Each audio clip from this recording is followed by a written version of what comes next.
Shabbat Shalom. I hope you have a good day and had good days yesterday and the day before, because it was Purim, and today is Shushan, Purim Shushan, Shushan Purim, meaning in the walled cities, meaning Jerusalem. It's a great way of being reminded of the threat that has surrounded Israel at times, and how Israel was victorious, but at the cost of many lives, as this Purim story is recounting. So that's what it is. It is what it is. Today we're going to talk about this text and a special order. The command is given, Tetzave. We'll talk about that word in particular also at the end. We'll talk about certain things that have to do with being leprous, being priest, a holy altar, and what all these things have to do with us now. And they have a lot to do with us. So let's begin with the text. Today we start with the text in the Torah. Exodus 29, verse 19 through 22, from a bigger context which we won't read. You shall take the other ram, and Aaron and his sons shall lay their hands upon the head of the ram.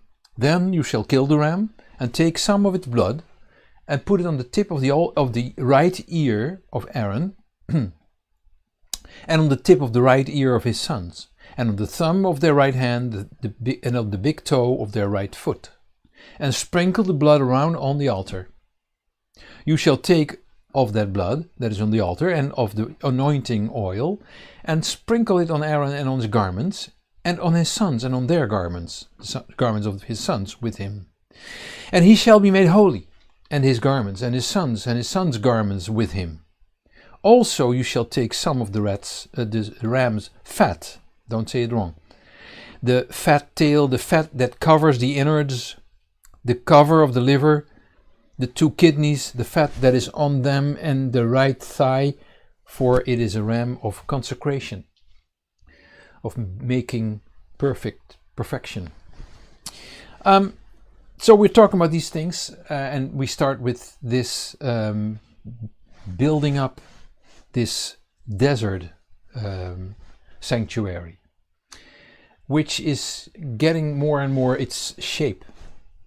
And in the beginning of the reading text of today, which starts at Exodus chapter 27, verse 20, there is a small section on producing olive oil.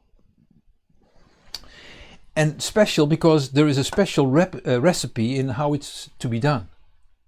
And the pressing of the oil was in such a way that you could only press very softly on each olive separately until one drip of blood, one little bit of oil came out of the olive, only one, and then that was it, nothing more, because then there could be coming oil out of the olive that was more contaminated or mixed with fibers and stuff like that. So the rest of the olives was crushed in order to use them for the special sacrifices, meal sacrifices. Now the candlestick, the menorah, needed to be lit continually. That means that the lights of it were burning only beginning from the evening until the morning, except the light on the west side of the candlestick that needed to be continue to give light day and night, according to one of the rabbis, Nachmanides, who has this idea from two other rabbis. Reading this, you should ask the question: what is this for? What is this message telling me? How am I in the picture? That's a very legitimate question to ask. And the answer is, compare yourself with this olive. The Bible is comparing Israel and those who connect with Israel in faith and in Bible and in the God of Israel. The Bible is comparing all these people with an olive tree. Israel together with the believers from the people, from the nations that are grafted on it.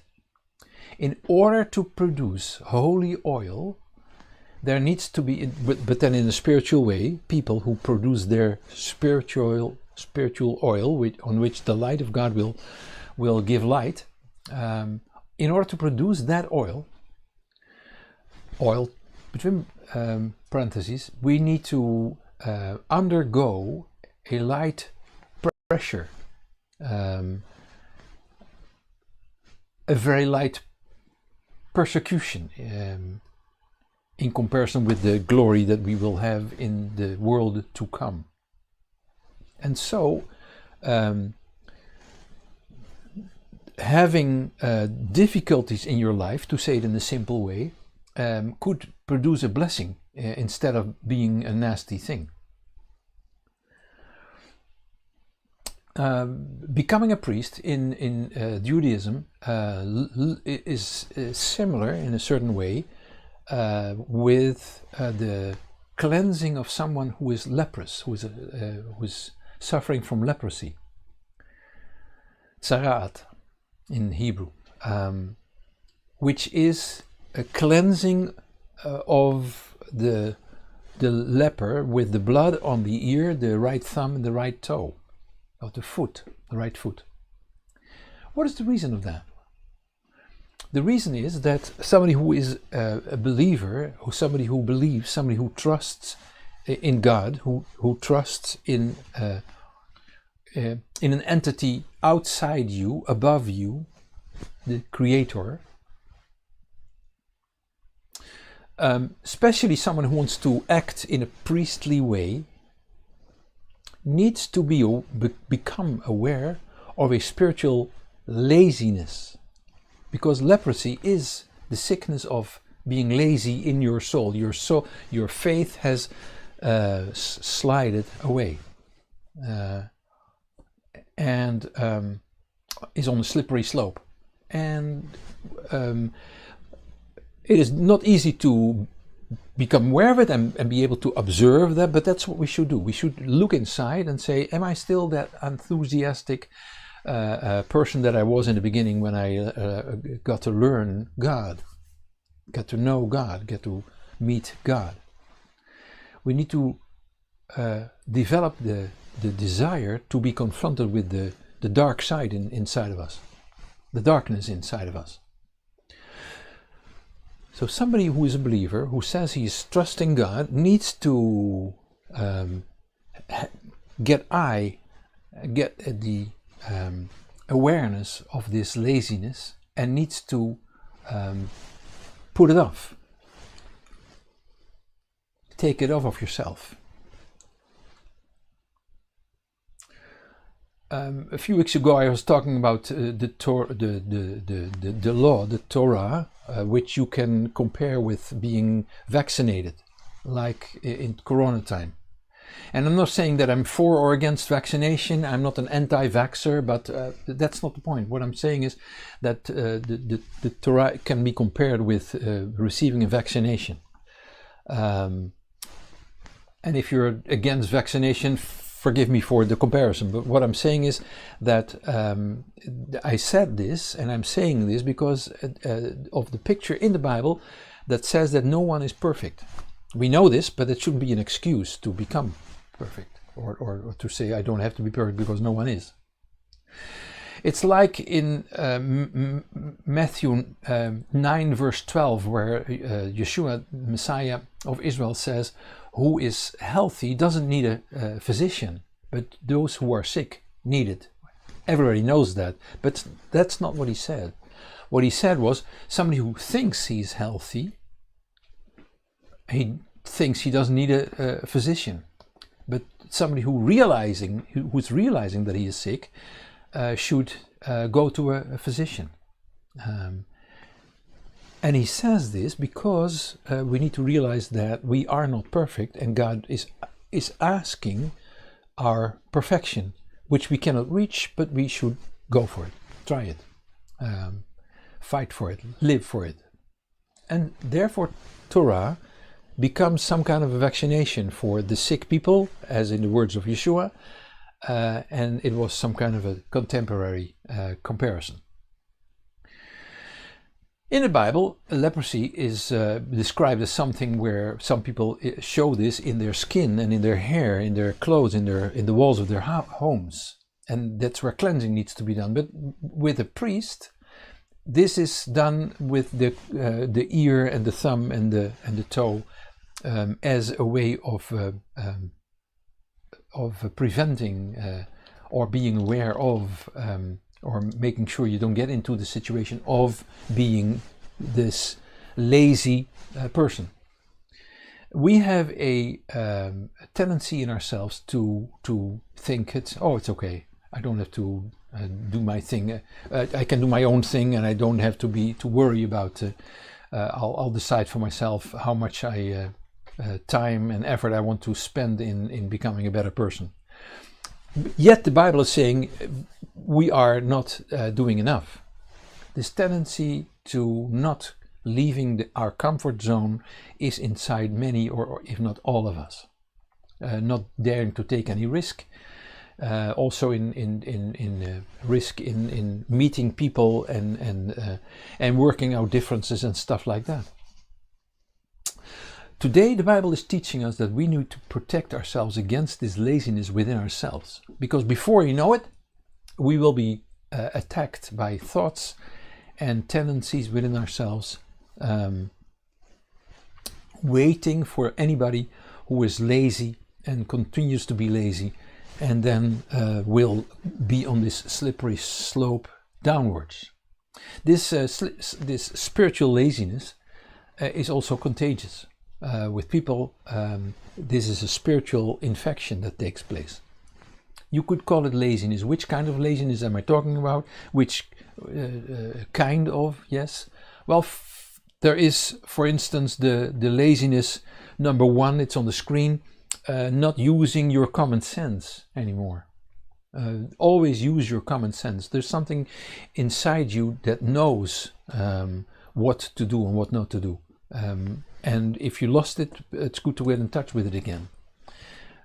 Not using your common sense is, for instance, reading on internet anything that flies by and that comes that meets your eye, and you believe it without checking who wrote it and what were the intentions of those who wrote it and stuff like that. That's one. The second one is not spending enough time with God anymore. Which means, with that I mean time to listen. That's spending time with God and with other people as well. Time to listen, not speak, listen. And I'm not talking about with practice prayers when I talk about this. I'm talking about time to listen, and then time to speak in order to bring your despair and your anxieties to God in an honest way, not speaking time in which you alone are the speaker. That's number two. No, there is a number three, and that is that there is laziness in servitude, in serving. Are we the person that is quick to serve, or are we more quick in being served? Number four, laziness in showing honest respect to other people and to God as well, perhaps in the first place. Instead of just saying that you show respect, that's something else. Those are not the same things, I mean. Number five, laziness to give the same forgiveness to others that you would like to receive yourself. And number six is the laziness to allow yourself to having more anger and outrage than you allow other people to have. Another example, laziness to destruct your congregation, if it would take that in order to win your righteous battle. And number eight, laziness in not being critical to yourself anymore and honest toward yourself anymore. 8 examples, there are many more that you can find yourself, that this laziness is expressing itself in and through. Read this text in the Bible of this whole chapter, the chapters that are given for this week, the chapters in Exodus 27 verse 20 through 30 verse 10, and you see a beautiful picture that is developing and coming to life before your eyes. One of the things that you see that present itself is the high priest of Israel, who is carrying the breast shield on which the stones, 12 stones, representing the 12 tribes of Israel, on his heart, in a way that there will always be not only judgment and only cool thinking, but also love and care that are accompanying the arguments to judge a person. The Kohen Gadol, the high priest, will pray and cares for you and wants you to be restored within yourself, not just judge or something like that. Beautiful pictures in the description of this week, of all these details of the desert sanctuary. Priests, the high priest, both groups were wearing 4 pieces of clothing that were the same. The high priest had a set of 4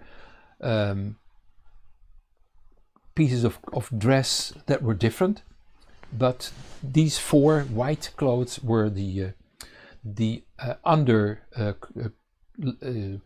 clothes, white linen, the tunic, white linen and embroidered for the high priest. So there was a little difference there. A band, a sash with linen, with blue and purple and scarlet red, embroidered for the high priest, and a head covering which was a little bigger and a little different with the high priest than for the priests, which served in a picture that there is a high amount of serving that was required, whether you are a priest or high priest. Serving is the same. In serving you're the same. Beautiful picture. You can compare this. We cannot compare ourselves with the priest, not with the high priest, because he is unique. There's only one of him at the time, and specifically for the high priest were 4 extra dress parts. That was the cloak, the me'il. It was blue, and on the lower part of it, it was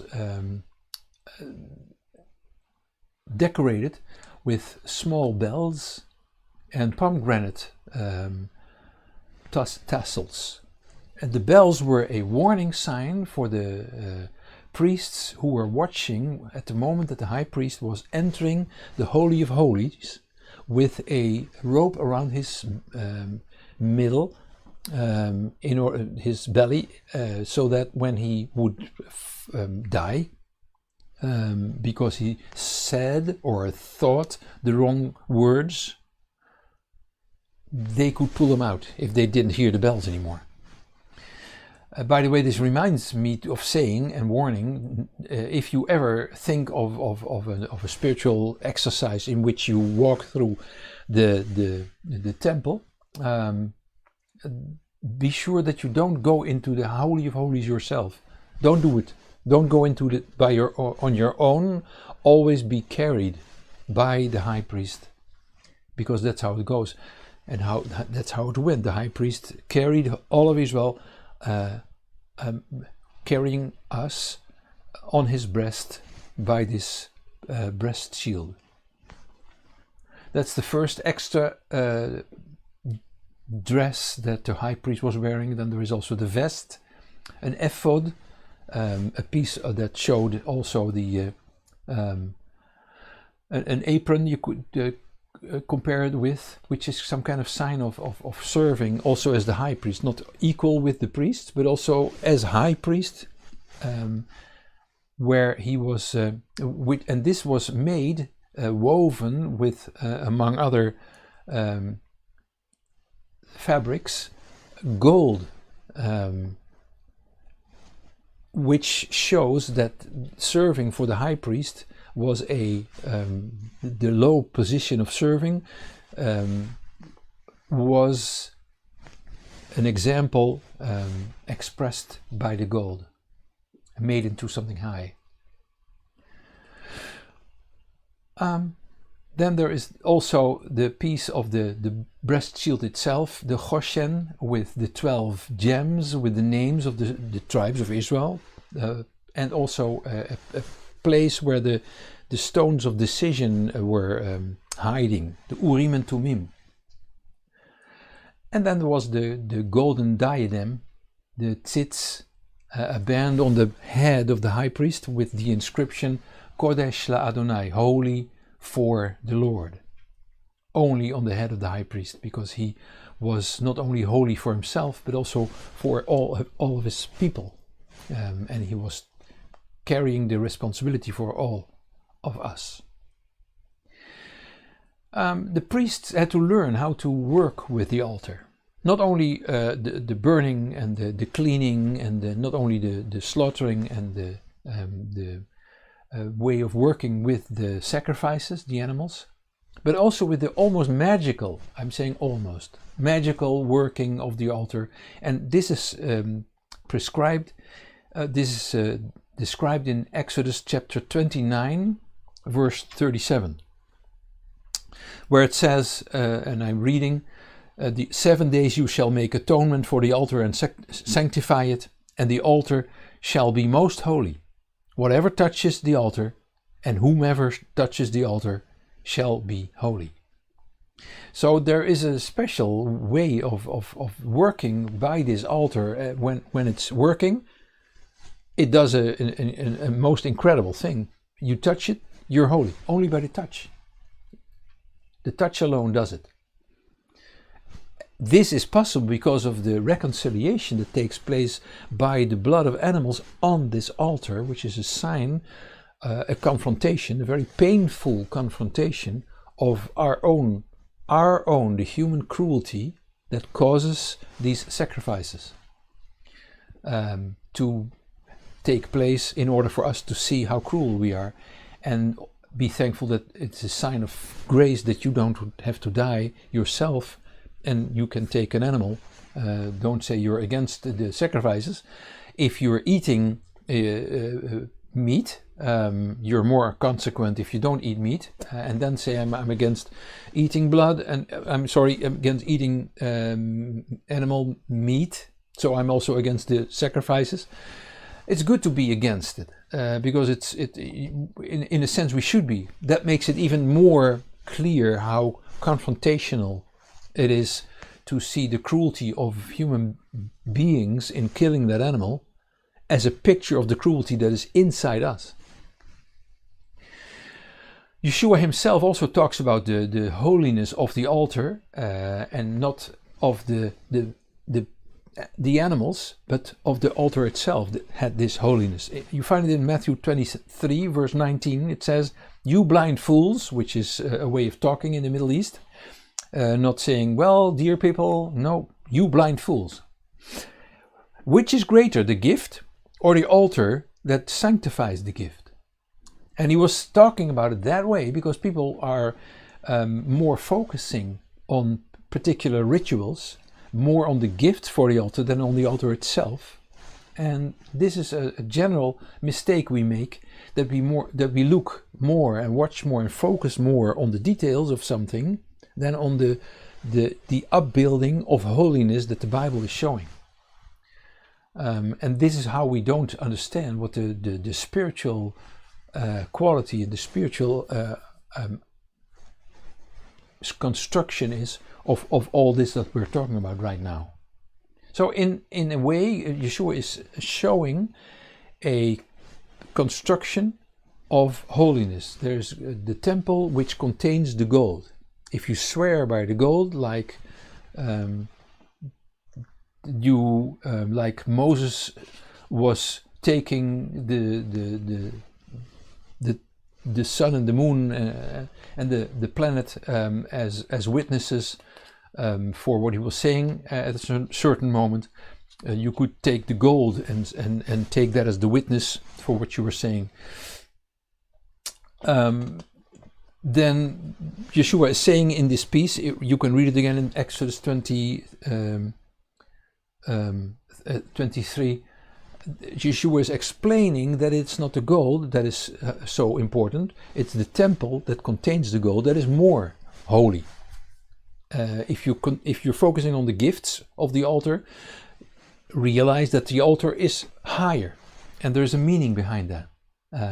If you focus on the temple and you think that is, the temple, if the temple was there again, realize that you should focus more on him who lives in the temple, he is saying in the same piece of text. And if you if you are looking forward to heaven, look forward to the throne and him who is sitting on the throne.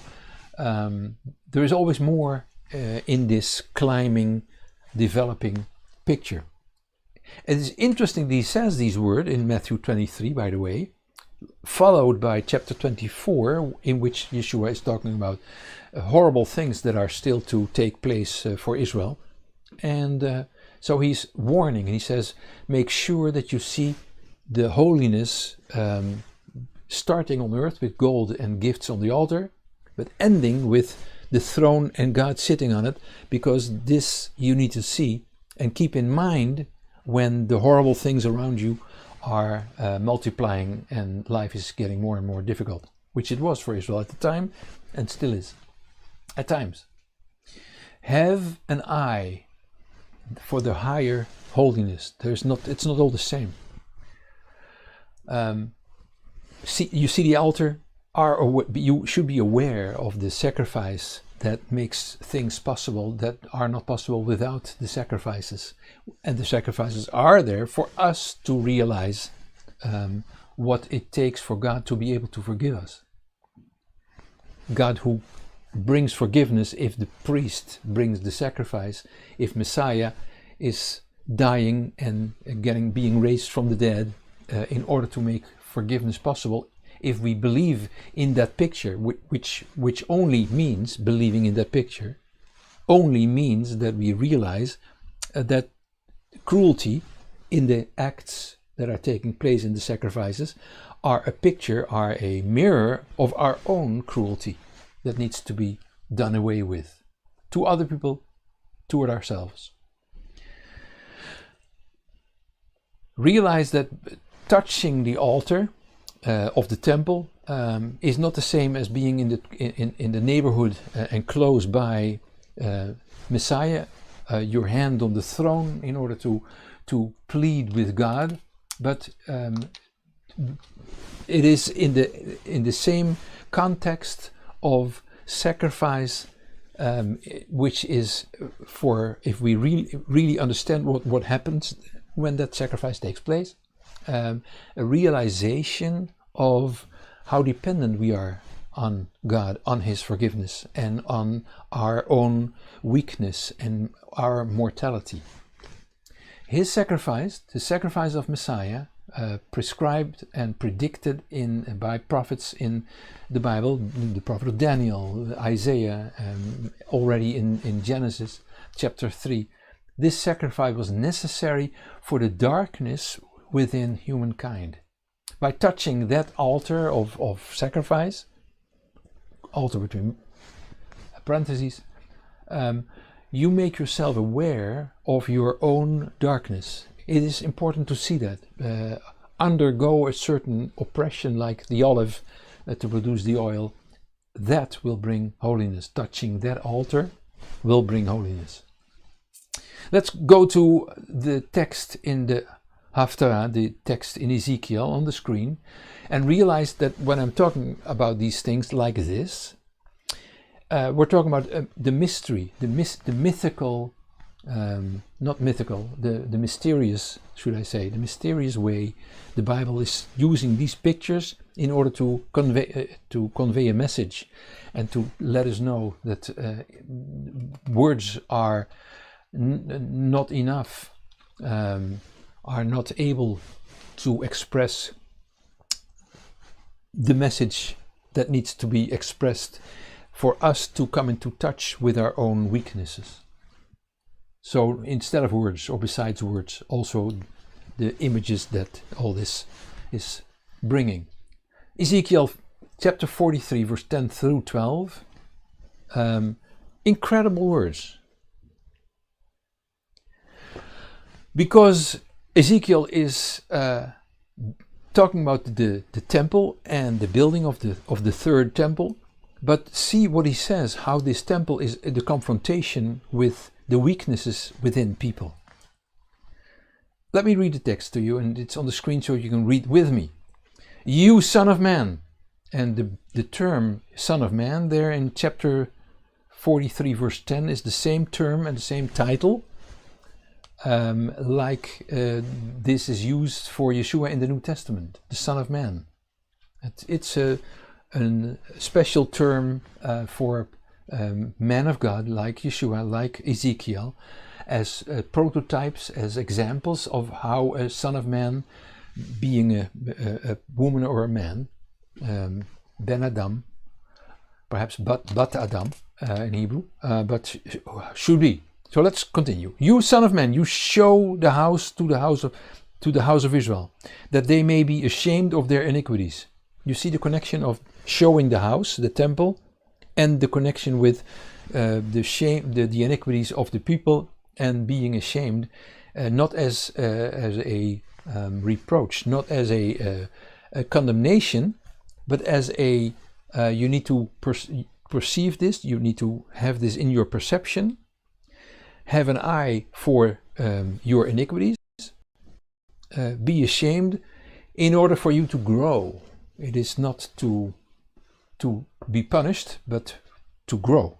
Be ashamed of their iniquities and let them then measure the pattern. If they be ashamed of all that they have done, make known to them the form of the house and its fashion and its exits and its entrances and all its forms and all its ordinances and all its forms and all its laws, and write in it in their sight,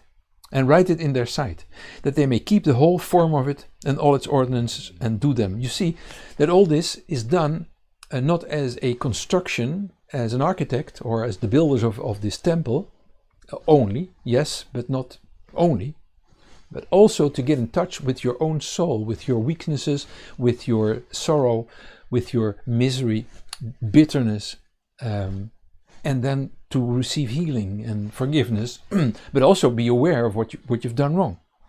This is the law of the house. On the top of the mountain, the whole limit around it shall be most holy. Behold, this is the law of the house.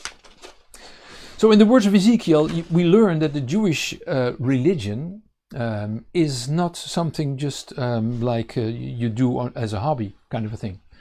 There needs to be space and opportunity for being ashamed, for feeling very sorry for what you have done. We need to be in touch with our own mistakes, being open for having committed mistakes because of the darkness within ourselves, in all of us. Not as something to just do and that's it. No, it needs to be followed by gladness and being grateful that God forgives and then also forgives. But first there needs to be this making up of the bill in order for us to know what we're guilty of. That is the key of being forgiven, to know what you're guilty of. The focus is then on gladness and the forgiveness afterwards that we receive, but we cannot be forgiven if we don't know what we're guilty of. So the measures of the desert sanctuary and the temple are not just interesting facts. They don't just produce an interesting building. They're meant to make us ashamed, which is a personal exercise in self-knowledge, in mindfulness, followed by enjoying the temple where God is living. There's an example in the Bible of someone who realized that Torah, the law, which is a poor translation for the word Torah, and temple have to do with being ashamed because of behavior, is the famous king of southern Israel with the name Yoshiyahu, King Josiah. He's the son and the grandson of two mafia kings reigning over southern Israel. And he is saving money for the restoration and the building again of the temple, which was so left alone and neglected. And this restoration takes place, and people find something very unique. I want to read this to you because it's so special. In 2 Kings, comes on the screen, chapter 22, verse 8 through 13, reading. King Hilkiah, the high priest, said to Shaphan, the scribe, I have found the book of the law, Torah, in the house of the Lord. Hilkiah delivered the book to Shaphan, and he read it. Shaphan the scribe came to the king and brought the king word again, and said, Your servants have emptied out the money that was found in the house, and have delivered it into the hand of the workmen, who have the oversight of the house of the Lord. Shaphan the scribe told the king, saying, Hilkiah the priest has delivered a book to me, dear king. And Shaphan read it before the king. It happened, when the king had heard the words of the book of the law, that he tore his clothes. The king commanded Hilkiah the priest and Ahikam and Asaiah, the king's servant. And he said, Go, inquire of the Lord for me, and for the people, and for all Judah, concerning the words of this book that is found. For great is the wrath of the Lord that is kindled against us, because our fathers have not listened to the words of this book, to do according to all that which is written concerning us. Now the only thing he heard was the Torah, and yet this was his response, being ashamed. This is the right kind of response a person has when he is coming into touch with this spiritual document which is called Torah, and which Paul in the New Testament calls a spiritual document. Someone who has no shame and no feelings of remorse because of her own mistakes, does not understand the message of Torah and temple. There is no forgiveness without being ashamed and being remorseful. That's the message. Let's go to the New Testament in Ephesians chapter 4, verse 26 through 32, and we continue our study into the symbolism, mysticism of all these things we find in this desert sanctuary that is being built up. Ephesians 4, verse 26, reading. It's on the screen. Be angry, but don't sin. Don't let the sun go down on your wrath, neither give place to your darkness.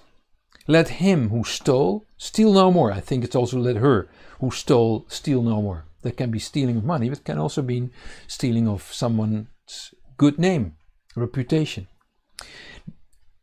But rather let him labor, working with his hands, the thing that is good, that he may have something to give to him who has need. Let no corrupt speech proceed out of your mouth, but such as is good for building up, as the need may be, that it may give grace to those who hear.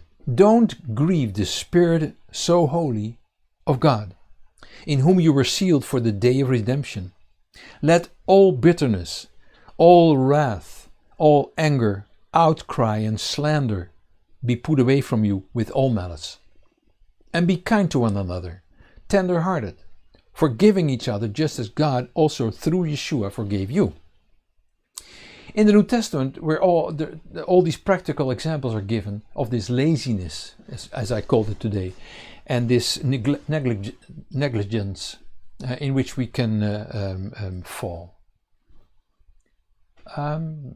Make sure that you go and find the right people around you that are also looking for a solution for the darkness they found in themselves, because there's some of that in all of us.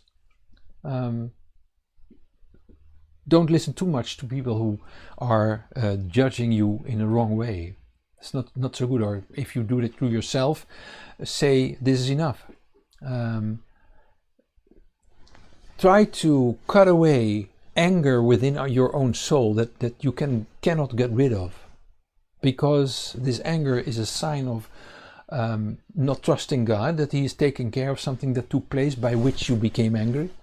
But also you are not able to free yourself. You're captive. You are in captivity in your own anger. Try to get away of it today. Ask God to heal you from this anger. Stop with stealing, not only money, but also someone's good name, someone's reputation, which you should help build up. Is there bitterness in your soul? It is a result of something that took place. How long ago? The act has taken place already. Your bitterness can make you a prisoner of your own thoughts that you cannot stop. Ask God to help you to throw the bitterness out. It's good to say it and to express these words, that you ask God to help you to stop being bitter and to start enjoying life. Yes, but start to cut out the words yes, but. Throw it out. You have not been friendly to someone lately. Try to make up and change. Let me read this last verse again, chapter 4, verse 32, on the screen again. Be kind to one another, tender-hearted. When was the last time you were tender-hearted? If you're not, some of these things are still lingering too much in your soul. Forgiving each other, just as God also through Yeshua forgave you. So watch out for a black hole in your soul, like there are black holes, as astronomers are teaching us. Black holes that are sucking up life and light and pleasure and stuff. Say to God, I want to take cover with you. I want you to cover me, and I want you to be my refuge. Fight for me, please. Be my revenge. I don't want to revenge myself anymore. Perhaps I'm lazy today. Help me to be unlazy. Perhaps I'm working too much for myself. The interesting thing, I was saying that also a little bit in the beginning, hinting at it, but now I'm saying it more clearly. The first word of the text of today in Hebrew is Tetzave, which has the word mitzvah also in it, which is something like a commandment. Tetzave means that you order. Moses was told by God to order to make this light. That's the first word of the text of this week.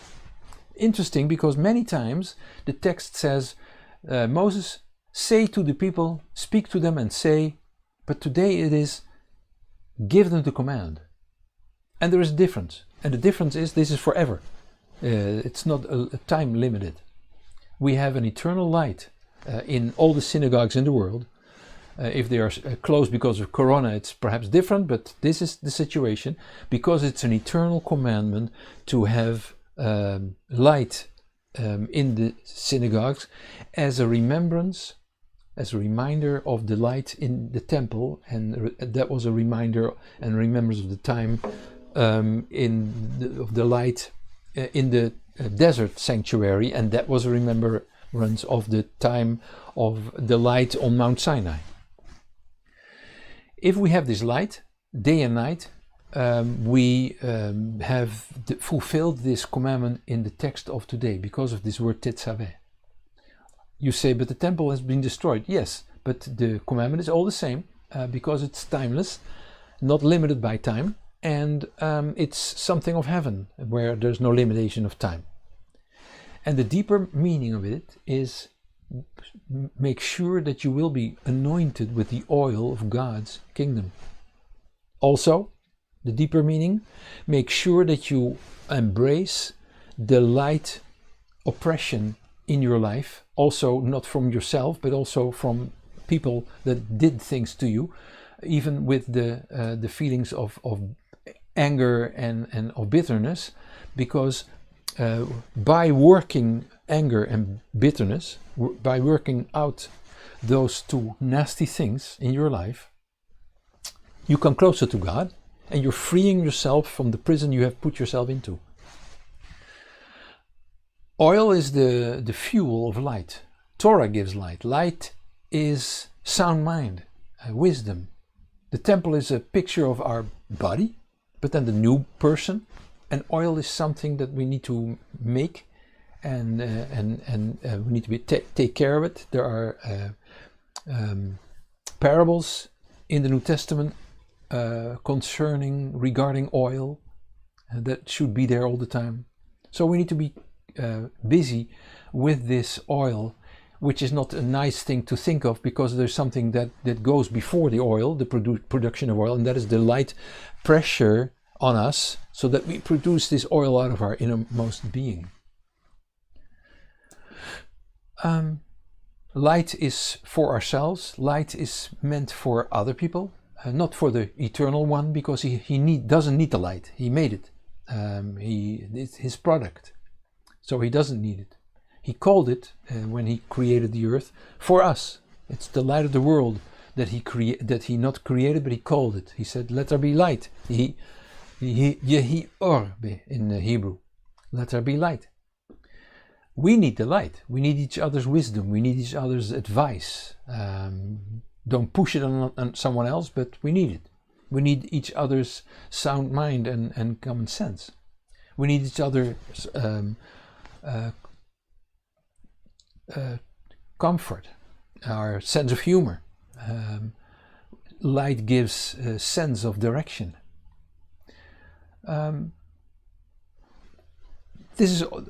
All this has to do with the building up of this desert sanctuary. It made a great impression on the soul of Israel, which was necessary for the time that the temple of the desert wouldn't be there anymore. There would be this building, and after the destruction of the temple, we still have the impression of this desert sanctuary and the measurements. Ezekiel talks about it, and he says, make sure that when you see temple and when you read Bible, you feel the remorse and you feel sorry for and shame because of the things, the darkness that is still in you. You need so much light of God within yourself in order to free yourself from being imprisoned and things like this. When Moses gave a part of his spirit to the 70 elders who were with him, it was not the light, it was a part of God's sense of direction. It was his love, his healing, his deliverance. In a document called, in a rabbinical document called Parashat Tetzave, you find the words which you will see on the screen, an interesting piece of text, which I read to you gladly. The Holy One, blessed be He, said to Moses, say to the children of Israel, in this world you need the light of the temple. Other lights were lit by it, but in the coming world, I will, regarding this lamp, bring King Messiah for you. He who is being compared with a lamp. Because there is written in Psalm 132 verse 17, there I will make the horn of David to bud. I have ordained a lamp for my anointed. And this is also because what Yeshua says in John chapter 8 verse 12, the words again, therefore Yeshua said to them, I am the light of the world. He who follows me will not walk in darkness, but will have the light of life. God is living in a cloud of life, unpenetrable, and we receive this light. It's different from the sun, different from the moon and the stars. In the book of Revelation it talks about that. We don't need the sun anymore because the light of God will directly reach us directly. And the light that we need in order to live by, the light that we will always need, also in the world to come, will be there. The light will be there to answer the needs of Israel and for those who embrace the Messiah of Israel. The building of the ark in this desert sanctuary has been temporary, has a temporary character. You read this in Jeremiah 3 verse 16 and 17. Important text, because that shows that the literal ark is not there anymore because it's inside us. The law of God is in our hearts, as the Bible says, by the same Jeremiah in chapter 31. I read in this text, Jeremiah 3, verse 16 and 17. It shall come to pass, when you are multiplied and increased in the land in those days, says the Lord, they shall say no more the ark of the covenant of the Lord, neither shall it come to mind, neither shall they remember it, neither shall they miss it, neither shall it be made any more.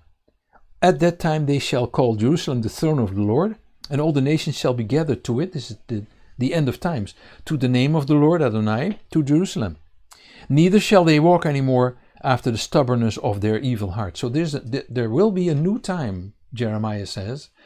And don't say that the ark was then not necessary. More than the ark is there. The Torah is being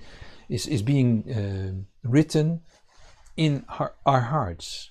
It's confirmed by their presence in our hearts, made visible more than ever before. That is a temporary thing, this ark. The light is an eternal thing. That's why it's called the Ner Tamid in the synagogues, the eternal light, because it's an eternal commandment that was given in the text of today. A light that is there also without the temple, without the ark, without the altar. Isaiah talks about it in chapter 60 verse 3. I want to read that to you too. Nations shall come to your light, and kings to the brightness of your rising. And it's not the light necessarily of a light that is hanging somewhere, but it's the light also in people themselves, when Israel is that nation of priests, as it was called in Exodus chapter 19.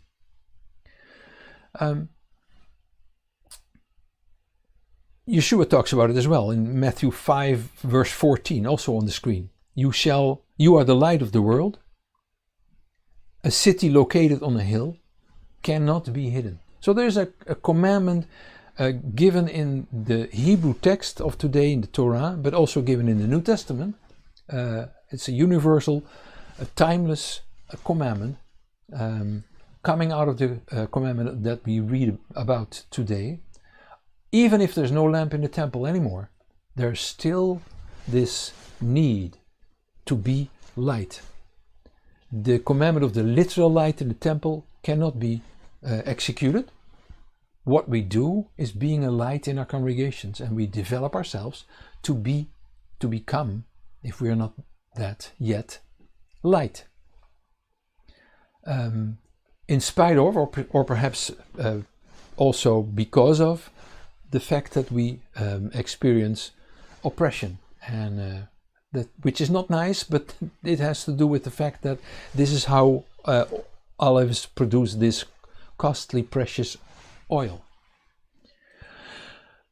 So, going back to where we started in the beginning, what is the similarity between this leprous person, this lazy, in brackets, person, and the priest? Both are depending on God's love. They need God's love. They cannot live without God's love. They cannot live without the forgiveness and the undergirding of the Messiah of Israel by the name of Yeshua. And all multiple descriptions, all this whole totality of details, of descriptions of how to work on this temple is a way of working on ourselves.